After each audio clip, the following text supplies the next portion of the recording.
It's crossed off all the boxes. It's done all the things that a super bubble typically does, and it could start its way down anytime, and perhaps a month ago. So what are all the things a super bubble needs to do?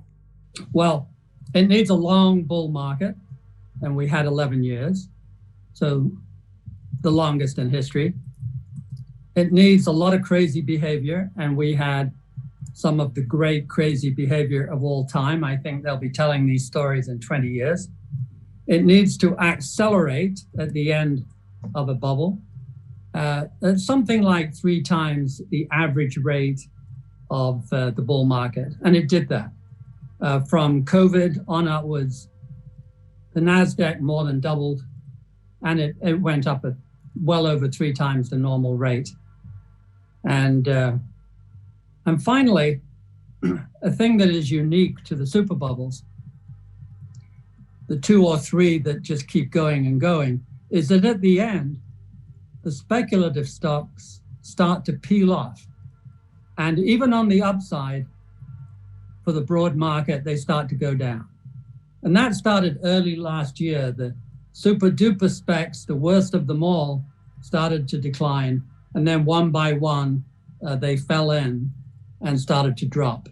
And as we sit today, something like 40% of all the NASDAQ stocks are down over 50%, which is pretty amazing since it's only the other day the S&P was at its all-time high in late December.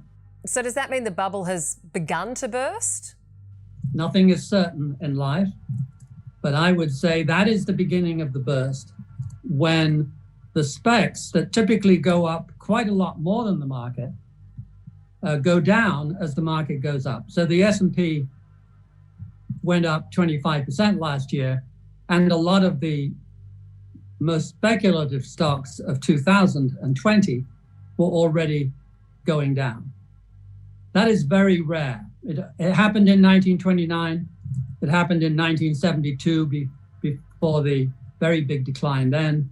It happened in 2000 before the tech wipeout. So you're saying we are at the beginning of a crash? I would say it is likely that we are.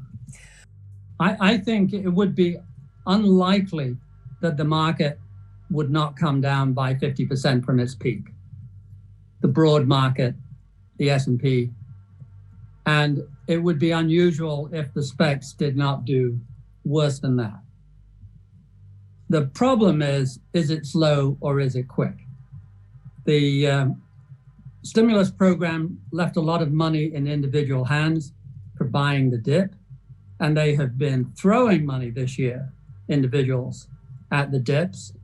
They have probably never invested more rapidly than they have this year, and despite that, of course, the market is down.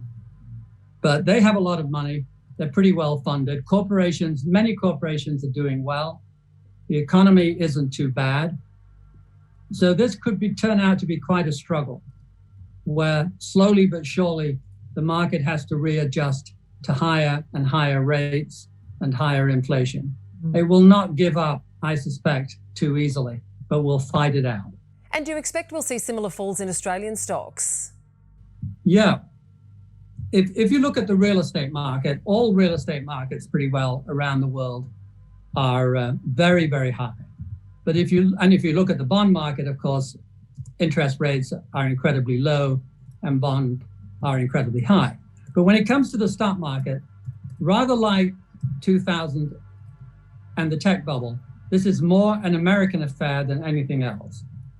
Outside America, the world is merely overpriced. Ho-hum. It's often overpriced. It's usually not that dangerous. In the US, however, we have an extreme overpricing, extreme crazy behavior, and I think we're in a rather dangerous equity bubble. So there is a decent chance that Australia, the UK, Japan, there's some fairly reasonably priced countries will, if they come down in sympathy, they'll come down a lot less and probably rally earlier.